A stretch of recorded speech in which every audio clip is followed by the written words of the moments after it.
What's up, guys? It's your boy Phrankleen. I've got with me here my very good friend, Hi. Dr. Brown, Joel Brown, and we'll be discussing mental illness within the Black community. So, Yeah. Well, thanks, Franklin, for inviting me to your podcast. When you got in touch with me to discuss, what we're going to talk about today, Right. I thought to myself, I think this would be great. I'm quite passionate about this. I'm a medical doctor. Worked in the NHS for quite a number of years. Right. And I've seen enough, mental health. Seen the fact that it's a massive problem. Unfortunately, I do think that there are areas that there could be some significant improvement in terms of diagnosis, recognition of mental health problems, Right. and just better access to treatment. I'm a black man, so I'm very aware of my blackness as a political reality, and so this topic is really interesting to me to understand the sort of intersection of my blackness Right. with other sort of mental health issues as a professional. Can you talk to us about what your take is on what you know about mental illness? Yeah, so mental illness really is kind of like an umbrella term. So it sort of relates to and describes a spectrum of sort of mental health conditions Right. that essentially affect your behavior, your mood, your thinking, Right. and also can have an impact on your body. And so there are different types and categories of mental illness, different diagnoses. So for instance, those that primarily affect the mood, Right. things like depression, or you've probably heard of things like bipolar disorder. Those that particularly affect or concentrated effect on one's behavior. Right. You can have things like eating disorders or addictive disorders, that sort of thing.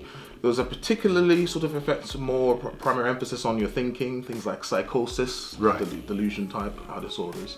Now, of course, that's mental illness. Oftentimes, a particular diagnosis can have an impact on all three areas, but it's just helpful to sometimes appreciate that many of the diagnoses tend to affect certain aspects or different categories, and I think that it's complex. And there's unfortunately, I think they say at the moment is about 1 in 4 people in the UK experience a mental health problem each year. Right. And there's a survey done in about 2017 that confirmed that. And about 1 in 6 people actually will report either anxiety or depression type symptoms in any given week. So I think that again strongly suggests that this is certainly not rare, and you're probably likely to know someone who's gone through some struggle in their mental health. Right. So, thank you for that. So, from your point of view, would you say is there lack of awareness within the Black community, and what's the scale of the problem? What do you think? Yeah. So I think there's a complex way to look at this question. I think we should start with looking at generally what we do know about the black and sort of ethnic minority community as it relates to mental illness. We do know that there's an increased risk or likelihood of you being diagnosed with a mental illness if you're from that subsection of the community. Right. We know that there's an increased chance that when you're diagnosed, you'll probably end up being admitted acutely in terms of your mental health problem. Right. There's those sort of increased sort of poor treatment outcomes if you come from the black or sort of ethnic minority groups. Right. Also, unfortunately, if you do engage with services, if you happen to be black or ethnic minority, you're probably more increased risk of disengaging with those services at some point before treatment is complete, unfortunately. And there's also increased risk of what we call sort of social exclusion. Right. And subsequent deterioration of your mental health. So this is a problem. And unfortunately, it's a problem that's multifactorial. So it's not a sort of a straight answer. Right. People have speculated as to the impact of whether things like sort of poverty, racism may play a role, a failure to sort of understand and provide sort of culturally acceptable or accessible services to black and ethnic minority communities. Unfortunately, again, mental health problems are often underreported in sort of black and ethnic minority communities, therefore undertreated. So And, when you sorry to interrupt you. When you Yeah. say underreported, is that Yeah. something to do with our own culture within the Black community, or is that why is it being underreported? Yeah, great question. So there is a certain degree of stigma that is particular Right. to the black community. And stigma is not just limited to the black community, because stigma can be looked at in sort of different components. You kind of have cultural attitudes, you can have sort of race and gender kind of stereotypes that can impact stigma, as well as there's an abundance of kind of ignorance or misinformation about mental health problems that can therefore cause people, for instance, and media plays a role in that. How many movies we've watched that influence the way that we understand certain mental health problems, and we perceive. Yes, exactly. Right, exactly. I mean, people tend to perceive that you've got a mental health problem, you're more likely to be a danger to society, for instance. Which actually we know there's good evidence to suggest that that's not the case. There are some mental health conditions that can influence. So there is definitely a known level of discrimination that's attached to absolutely dealing with mental health. And then people are like you rightly said. I think it's a very common thing in the sense, as soon as people know that you're dealing with a form of mental illness, they don't even allow or take the time to understand who that person is or what they're dealing with. Absolutely. There's that preconceived notion that you might be aggressive or you might pose a threat to them. So would you suggest then that people sort of educate themselves or the society at large, and again bring it back to the black community? What can we do to have a better understanding and in dealing with this? Yeah, absolutely. So I think the quality of the information is definitely a first point. I think it's important. So I think we need to inform the community. I think we can have different forums for which this can happen. Get, as I said, good quality information from vetted sources, providing leaflets, websites, and then I can certainly provide links that you'd be able to attach to the video for your audience. For that, I think that would be certainly a primary step. I think a person who has a mental health problem, I think it's important for them to get involved in kind of advocacy, having your say about your treatment itself, being vocal, making sure that if you're not happy with treatment that you've received, that you express that to the service provider. And being listened to, exactly, and finding a way that and sometimes that's being able to contacting an advocate. Sometimes as a person from a black and ethnic minority background, say if English isn't your first language and you feel it's difficult for you to articulate your frustrations or where you felt let down or where you felt discriminated, sometimes you can find someone who can be an advocate on your behalf, who can approach the different organizations to to get justice or whatever, to make your concerns known. Knowing your own rights as well. I mean, I could provide some information about that, and I think it's important that if you don't know your rights, people can take advantage of it. Of course. And if you do know your rights, then you'll be able to express when those are not being respected. And I think it's important that we talk about our experiences in mental health. That helps to destigmatize it. I think if we have honest conversations about where we're at, where we're struggling, and be real about it in an appropriate context, and revealing as much as is helpful as well, that you feel comfortable to do.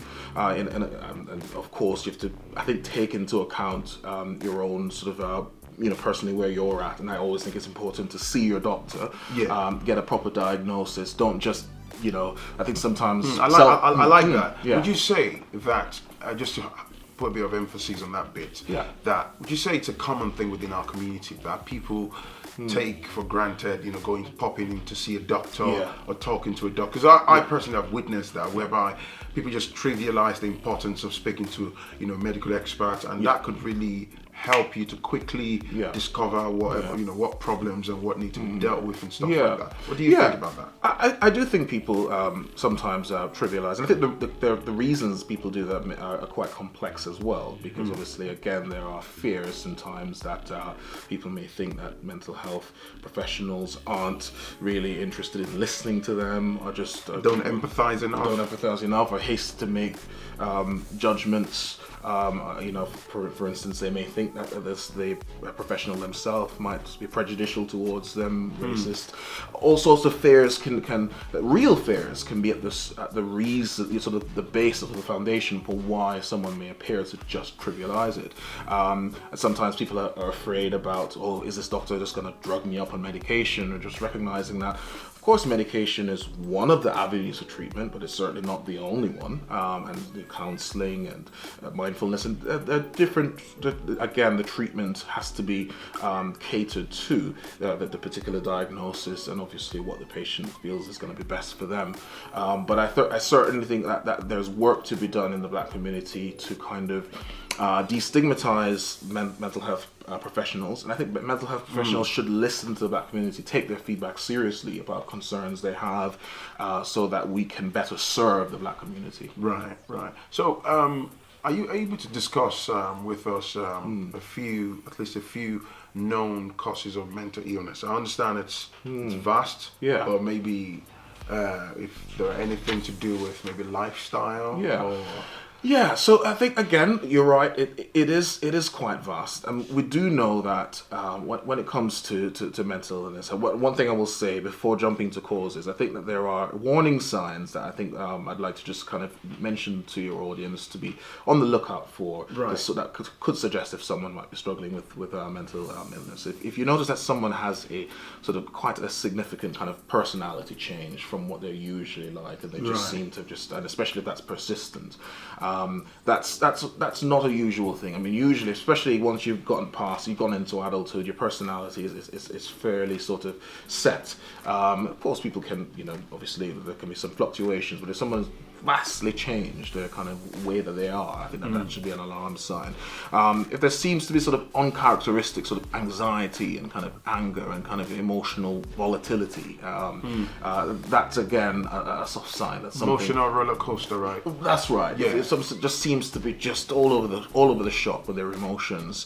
Again, So that those are known indicators. yes, these are certainly recognized. That again, oftentimes we have to interpret these things in context. But again, you're looking at what a person is usually like, and over time you're noticing that actually there seems to be this kind of volatility that's new compared to what their normal kind of what their norms are culturally and so on. So that would be the second one. The third one I would definitely say is social kind of withdrawal, isolation. That would be a concern as well.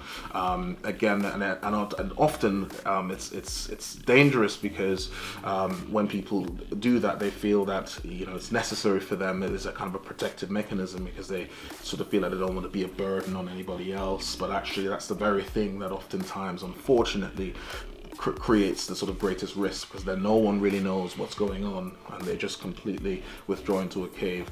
So again, that's another sign to watch for. Another one as well is if they've noticed that they just seem to have a kind of lack of self-care. They're just not looking after themselves, sort of reduced hygiene, or just kind of reduced concern for their appearance, just increased drinking, so bad habits, or using illicit drugs, that sort of thing. These are things that again, if you start to see that kind of change in someone, you kind of want to watch for that. And sometimes also this last point is that sometimes you find that they have a kind of an increased sort of a sense of hopelessness, feeling overwhelmed, sort of by life, struggling at work, struggling in their sort of home life, disengaged from their kids, struggling to just sort of get on with life, so again, these I think these are things that if you certainly find yourself having more than one of them, it's probably a good idea to have a chat with a trusted friend. Go and speak to a counsellor. Go and speak to your medical doctor. In terms of touching on what you asked about causes, causes multifactorial. Yeah. There are personality factors that can make someone more susceptible to stress or finding it difficult to cope with stress. Right. Certain jobs are just create such a degree of pressure on a person that they're probably more likely to struggle, and have stress generally. And then if they don't have ways of managing that stress in their lives, then they're likely that can cause a kind of a breakdown in their mental health in some way. There are medical kind of, or what we say, medical conditions that can predispose one's having mental health problems. Right. Again, chronic illness. We know if you've got lots of chronic problems, you've got diabetes, hypertension, you've got to be seeing the doctor for lots of things. the combination of the kind of emotional burden of dealing with chronic illness can itself create the stress that can cause emotional isolation, feeling like you're a burden to yourself and society, and therefore people can manifest mental health illness in that way as well. A lack of sleep can be both a cause as well as an effect of poor mental health. If you've obviously got a lot of anxiety and you keep up at night worried about it and you're not getting enough sleep, it's a vicious cycle. Yeah. So people who do have chronic insomnia, where they're not sleeping sufficiently, are bound to eventually find that the brain actually you need sleep to be able to function normally. So people who are not sleeping well, there's lots of data on it that supports. So would you say abuse or misuse of illicit drugs and stuff contributes to mental illness as well? So it's a bit of a controversial question. For instance, we know that there are some drugs, starting with simple things like coffee, if there's a sort of or nicotine. I love coffee, man. I love it too. So are you saying what? Excessive consumption of because coffee? What we do find is that if you drink too much coffee, oftentimes people drink coffee because it's a stimulant, as we know, and it sort of helps you keep alert and so on. So especially if, say, for instance, someone's quite anxious already, and you're drinking lots of coffee and you're sort of overstimulating your mind, you can find it hard to kind of switch off, and it can sort of lead to a state where you're not functioning as well. You kind of overdrive. Nicotine similarly. So in terms of that level, so it's just to be careful of even overusing drugs that are not considered illicit. They're can be in small proportions healthy. Alcohol again is another drug that it is a depressant. So you find if someone's drinking a lot of alcohol and they're trying to get better in terms of from depression, they're going to struggle, because alcohol, the way it works in the brain, it is a depressant. So you're going to struggle. So again, just watching those drugs. Now in terms of things like cannabis, I mean, again, there's some controversy. We don't smoke over here, right, so we good. But we do know that drugs like cannabis are hallucinogenic drugs, and so they can cause momentary. So you get some people though. Yeah. They try to defend it. Like, right. Oh, it's natural herbs. Right. And, it's all how do you say? All this stuff about lies, and they use it to sort of criminalize people, which, as you rightly say, there's been, I can say personally, I've seen people over the years that cannabis has affected them negatively and stuff. Yeah. But then some argue that certain Mr. X and Y have been taking it for years, and they're absolutely fine. No, I mean, I'm no expert on cannabis, and I think that there are interestingly conflicting studies looking at cannabis and its effects. What I can say is that heavy, regular use of cannabis has adverse effects. Yeah, has adverse effects, definitely. There's really good studies out there that show this. So I would often say to people, if you are smoking cannabis and you're finding that you're using it pretty heavily, pretty regularly, you're putting yourself at increased risk of sort of help causing either psychotic type certain mental health conditions, or the psychotic branch of things. And so I think I would sort of caution, but again, see your doctor, get professional counsel and help if you're struggling with any kind of addiction. Thanks for the fantastic information, but one of the things that I've observed is very common within our community is this self-medication. Yeah. Why do you think people do that? Yeah. Knowing that, it's one thing for someone to have a condition, right? Then you get people self-medication, and then they self-medicating, or they lock those persons inside rather than just go see an expert. But then again, I suppose it's like you rightly said, the fear of being sectioned. Yeah.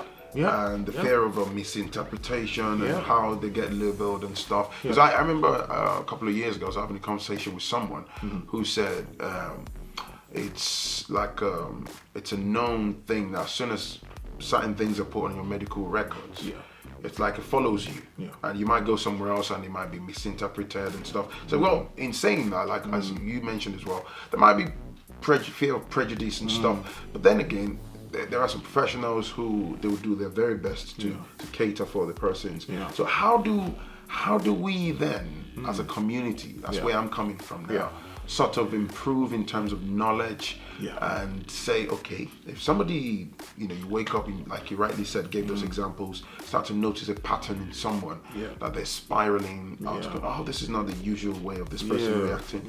How do we improve as a people and quickly be able to help that person rather than somebody thinking they can perform some exorcism and some silly stuff that might even make it worse? Yeah, good question.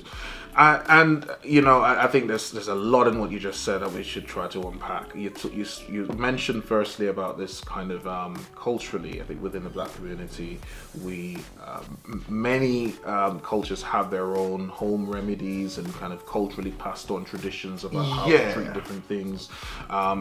Even here in the UK, there are preparations called things like St. John's wort, which you can get from the pharmacy. That has been known and used to treat low moon. And it does actually work. It does help. The problem is obviously with any kind of a variety of sort of remedies and ways of approaching treatment. Some of them have been tested, have been confirmed to be helpful and work, and some of them it's sort of kind of we don't have a lot of evidence to support it, and so where the difficulty lies is that some people are taking a treatment that has a conventional treatment that's been prescribed by a doctor or recommended by a doctor or counselor or mental health worker of some description, and they're combining that with other kind of remedies and treatments and things that have been recommended from grandma or a friend. Now again, I'm not demonizing different approaches. I think it's just important that whatever avenues of treatment that you're trialing, I think it is important to be sure or have some way of being able to verify that it does work, and also if you are on any other medication for any other medical condition, being aware that taking medication, mixing medication can sometimes cause adverse side effects. So it's just being cautious about that. Say, for instance, with St. John's wort, it's just a simple example. If you're also on a blood thinner and you're taking St. John's wort, you can have interactions between those two drugs. So I think that's the first thing to aware that while I'm not suggesting that self-help is in itself wrong, but it's just being cautious. The other thing in regards to mental health solutions and treatment plans, they're often multifactorial. So when patients come to me about a mental health problem, I'm not going to, on the first encounter, I'm very unlikely to just say, yep, here's a prescription for a drug, go and take it for 7 weeks and come back. I'm going to want to explore the full background. We'll look at the biological issues, the social issues, spiritual issues if they're spiritually inclined, and try to see if I can come up with a holistic way of looking at the problem. And I think your doctor or whoever you see should be that way inclined. And oftentimes medication is one of the avenues to look at, to say, okay, right, especially if the condition is sufficiently severe enough, after they've made the diagnosis of what it is, then they can decide, okay, these are the options for you. We can recommend X, Y, or Z. Which one would you like? But I think if the doctor isn't willing to listen and work out what the patient's fears are and actually try and respond to those, right, then you're going to have a problem, because I can tell you this: there are many patients who will come in, and you as a doctor, you wax off eloquent and tell them, take this, do that, whatever. And they'll go, yes, doctor, and they'll walk through with that prescription and they'll never cash it at the chemist. Because they'll say yes because they think, okay, the doctor's, the expert has told them do this, do that. But they've gone away not feeling listened to. So I think that's important. You mentioned the big E, the exorcism word, and we have to face that in the Black community, particularly in sort of religious and Christian, I think Islamic, they recognize the nature of the spirit world as well. And so in those kinds of indigenous spiritualities where there is a feeling that odd behavior could be explained by spirituality, I think it's important that mental health professionals don't ignore or dismiss that as just trivial, because we have to recognize that these things are kind of culturally ingrained, deeply held belief systems. So I think if a person, but how do you strike a balance then? Yeah, I'm for respecting people's backgrounds and beliefs. Yeah. But then how do you effective, because you'd also agree there's some things that we've grown to get used to and say, oh, it's cultural. Right. Yeah. And some of these things, people blindly follow some of these things. Absolutely. And they're known to be not to be effective. So if somebody says, oh, we have a family tradition of doing it this way, and that person is deteriorating, and you could have done option B for them. Yeah. That would, but then if you then say like professionals step in and say, hey, you're preventing this person, then you have the issue of they're battling and saying, oh, it's, they're discriminating against them, or they're trivializing their beliefs. Yeah. So how do you strike that balance? It really is difficult. It's a difficult question, and I think a good mental health professional should be able to develop a rapport, a relationship with the client, with the family as well. The context. Communication is absolutely understanding what their fears are, what their ideas about what's going on. If there is a standoff whereby some professionals that I've seen try to trivialize anything, it has to be my way, then people get defensive, and then there is that back and forth, and then they're trying to use their professional powers to say, oh, you're endangering this person, and then I think down the line leads to all these sudden decisions that don't really work in anyone's favor. Absolutely. Yeah, so I thought I'd just wrap it up with this last recommendation. They call it 10 stress busters, and actually they were sort of recommended by Professor Cooper. We'll provide a link in the description. Just 10 ways, simple ways that you can address stress, mitigate stress in your life, and I think they'll be helpful. So the first one is be active. We know that, obviously exercise won't make your stress totally disappear, but it actually can help you to remain calm, to dissipate stress in your body. There are different ways you can be active, going to the gym, just going for a walk, run around the house, yoga, different things that work for different people based on your level of sort of your own ability and your own capacity. So that's the first one. Connect with people, and I'll use your eyes to remember that, because we know that isolation is again one of the ways that people can oftentimes become disconnected from help. So it's just connecting, meeting your friends, having a laugh, going out and watching a movie. If you're married, going out with your partner once a week and just doing something where you're connecting with another person. It makes a big difference in kind of, again, busting stress. Taking control. One of the things with stress, or that causes stress, the leading cause of stress, is a sort of a perceived loss of control. So if there are different ways that you could just take control of your diary, just not allowing yourself to just be completely at the mercy of everyone around you, and somehow just being able to just get back in the driving seat as it relates to certain decisions, small decisions that put you back in the driving seat, is another good way of just being able to get a better handle on stress. Taking me time. I think that one of the major sources of stress in a lot of people's lives is simply just being overworked and not having enough time to just for yourself, not your family, not anybody else. Just two nights a week, just have something that you can do, that will just give yourself good quality me time. I think it's absolutely important. Good evidence again to suggest that this can help with stress. Challenging yourself, whether it's learning a new language, learning a new sport. So think of the challenge yourself as a way to remember that. It's again good evidence to suggest that learning something new can help. It reorients the brain, can give your mind new sort of channels, new ways of looking at things. Great way of being able to deal with stress. Avoid unhealthy habits. So use the two fingers. Think of things like smoking, having too much caffeine, too much alcohol. These things don't help. We feel they might help in the moment, but they're just crutches, and unfortunately they just kind of create vicious cycles. So avoiding those. Get help if you find that you're drinking a bit more than you should, or you feel guilty about drinking more than you should. Speak to someone, speak to a professional. You can speak to your doctor about that as well. There's good evidence that helping other people is a good way of being able to mitigate stress. So volunteering sometimes once a week or once a fortnight, whatever you can afford to do, it's somehow there's again good data to suggest that can help as well. Work smarter, not harder.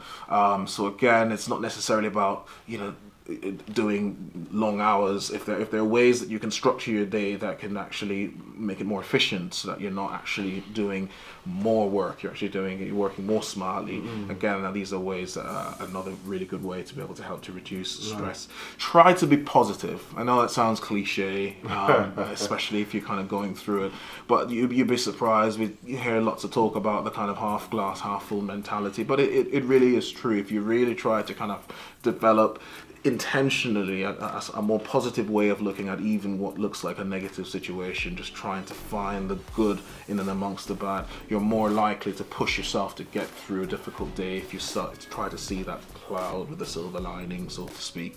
And then the last thing is accept things that you can't change. There are going to be things in life that happen to you that you have no control over.